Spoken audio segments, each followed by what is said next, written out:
Yo, what is going on, Team Tweedie? Welcome to episode 24 of Ask Tweedie, the football show where you guys send in your football related questions. I answer them, provide you guys with as much value as possible, because I know in this football world, especially when I was younger, even now, I have so many unanswered questions, and I would have loved to have someone there to send my questions in, to have them answered and further my knowledge of the game. So anything related to football, please leave your comments below on this video. Send me an Instagram message, send me a Snapchat message, whatever it is.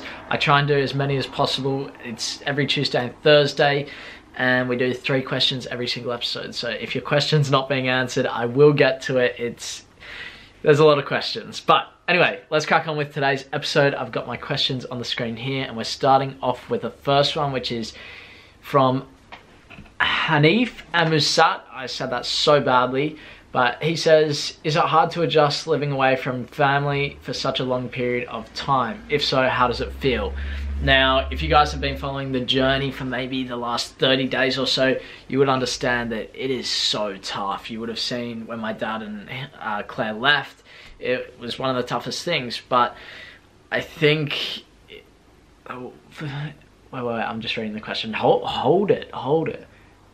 Is it hard? Okay, so yes, 100%. It's very difficult to move away from home, and I've spoken about this before, but in the beginning, it's super exciting. You're moving away, you're chasing your goal of becoming a professional footballer, and whatever you're doing, you're chasing something, so you're keeping up to date. But then, bam, you start to feel lonely, you wish you were back home, you don't see your friends. So how does it feel? I would say, man, it feels very lonely, and at times it can be really tough. And from my experience, I would say the biggest thing is try to either try to travel with someone, or try to meet someone that you can live with. So in Spain, I had Alon, that was great. When I first came to England, I had Ed, that was great. And now I've come to England again, and I'm living with Jay. So having these different people to just talk to, really, about different things, because when you're lonely, you can only speak to your parents at certain times because they're asleep, the time zones, and you want to be able to experience other people more than just your parents. So that's my biggest advice. Try to meet new people. It can be girls, it can be guys, whatever. But yeah, you need someone along this journey. And the times where it's just been me, like I can't think of any other way to say it than lonely. It's tough, and I'm sure anyone else that has been on this, we spoke to Matt about this, Matt Sheldon, about it, and he said, yeah, the exact same thing, that, you know, you feel lost and it's tough. But the biggest thing is, the 2 things: find someone, but secondly, I want to say, always remind yourself of what you're really doing. If you're chasing a professional contract, remind yourself every single day of why you're here. I always say I'd love to go back to Australia right now, but in the scheme of things, what's going to help me become a professional footballer? Well, if I go back to Australia, I'm going to be playing an okay standard, but the rate to go from that level to the professional level is very, very low. Whereas if I'm in England, the rate to go from where I am now to the professional level is much higher. So it just makes sense to me. It just makes sense for me to be here. So it's about coming to terms with that, I would say. So I hope that answers your questions, Hanif. Questions. The second one comes in from Zach Johnson. How do you become less injury prone and more fit overall? So I've never had an injury in my life except for one. Okay, so let me put it this way. I've had an 8-month injury, but that was completely unlucky. I just got stepped on, so it's not like I could have prevented it. I've had a small injury on my ankle, which I probably could have played through, but I was just about to leave for England, so I just wanted to make sure that when I got here, I was 100%, so I took some weeks off. And then the other injury I have is the one right now. So I've had 3 injuries over my 15-year playing period, and I think that's a pretty good rate. And I would say the biggest thing is my dad was amazing with this. If I ever had a niggle, if I ever felt something tight in my hamstring or in my hip flexor or my groins, I would say, Dad, like, I'm feeling this. We would go straight down to the physiotherapist. They would give it a massage, they would diagnose it, they would treat it, they would give me some exercises.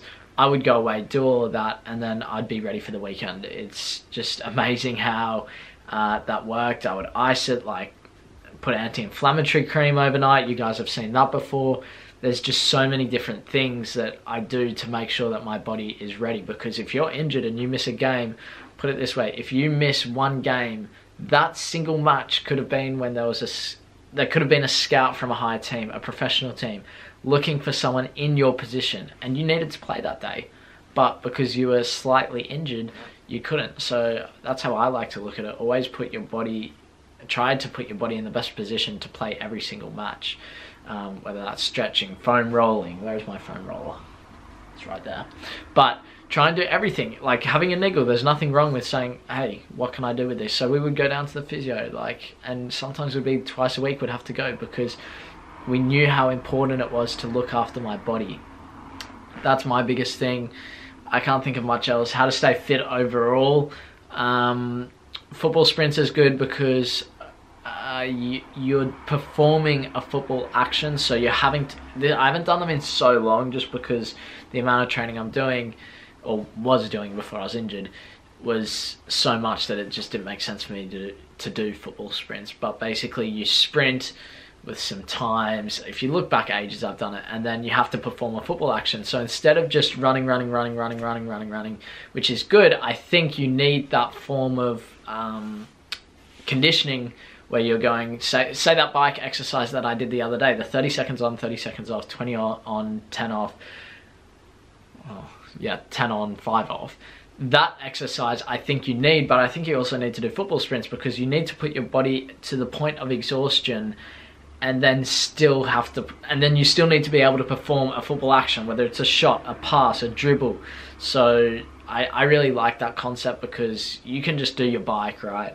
And you're exhausted, you get off your bike, you're sweet. But in a match, it's not like you're running, and that's it. You have to run, and then while you're exhausted, you then have to do a shot. You then have to pressure a guy in a certain way. You then have to think about taking on a player 1v1. So football sprints are a really way to, oh my goodness, a really good way to keep fit and to keep it football specific. So I'd recommend a mixture of both. Good question, Zach.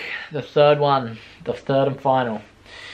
Luca Football says, how do you cope with nerves of going to new teams and going to tryouts? Because I have a few big ones coming up, and I've had previously tried out where the nerves got to me and I stuffed it up. Keep up the good work. Hashtag ask Tweedie.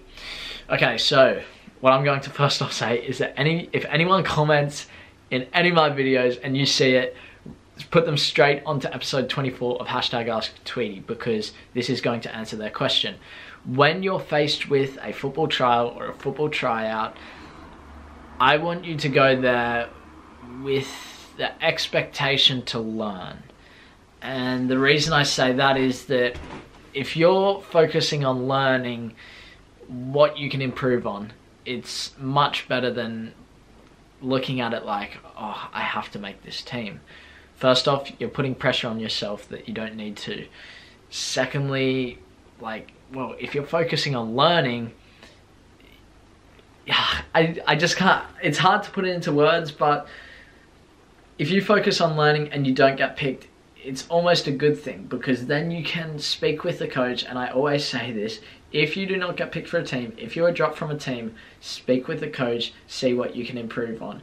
And so you can almost look at it as a learning curve where you almost want to get dropped, or you almost don't want to get picked, so that you can learn what you weren't good at. So for example, when I was in Spain and I didn't get picked for the team, I tried to see what I needed to be better at, but my mentor didn't get to that conversation with the coach. The coach just said I wasn't up to the standard, which is a shame, because I would have loved to know what I wasn't good at. I'm not too fussed that I missed out on that opportunity. Sure, it would have been great, but it would have been much more valuable for me to hear what a 5th division coach had to say about me. Was my dribbling not good enough? Was my passing not good enough? And then from that, over the next months, or even just as soon as I hear the news, over the next couple of weeks, I work on those weaknesses, because that's how you improve. It's how you get better. It just makes sense to me to go to a trial in that way. And I think it can be difficult when you go to a trial and it's only like a 3-day trial or a 1-day trial, but I would still keep that same mentality of I want to learn, I want to understand what I'm doing wrong. If I'm not picked, if you're picked, then what does it matter? Like, you've made the team, good job. If you're not the thing that you guys are worried about when you go to a football tryout is not making the team. So if you can almost see the benefits, because put it this way, you can I'm so hard right now. You can clearly see the benefits of making the team. There's no one saying, Sheldon, what do I do if I make a team from a tryout? Because you know there's benefits in that section. If you can see the benefits of not making a team, and these are even, you're going to go there and just play your normal game. Because you see the benefits here and go, well, it's probably a good thing I didn't get picked, because now I can work on my dribbling, my shooting, and my physical strength, and come back next year or in 6 months or in a couple months and be better. Does that make sense? I hope that makes sense to you guys, because it makes a lot of sense to me. Let me know your thoughts in the comments, because I think seeing the benefits in both situations and just putting them on the same level, then you're just able to go there and just perform freely rather than thinking about the negative. Because how you guys are seeing it is, this is really good, I've made the team, this is not good, I'm scared. If you can put this on the same level, what are you scared of? They're both at the same. So what's the worst possible outcome? They're both the same. So either way, you're going to be happy. That's how I would try to see it. But anyway, Team Tweedie, that is going to conclude episode 24 of #AskTweedie. If you guys are new around here, make sure you hit that subscribe button. But oh my goodness, if you guys are new around here, make sure you hit that subscribe button. Join the #AskTweedie family. Make sure you leave a like on this video. I'll see you in tomorrow's video. Bye.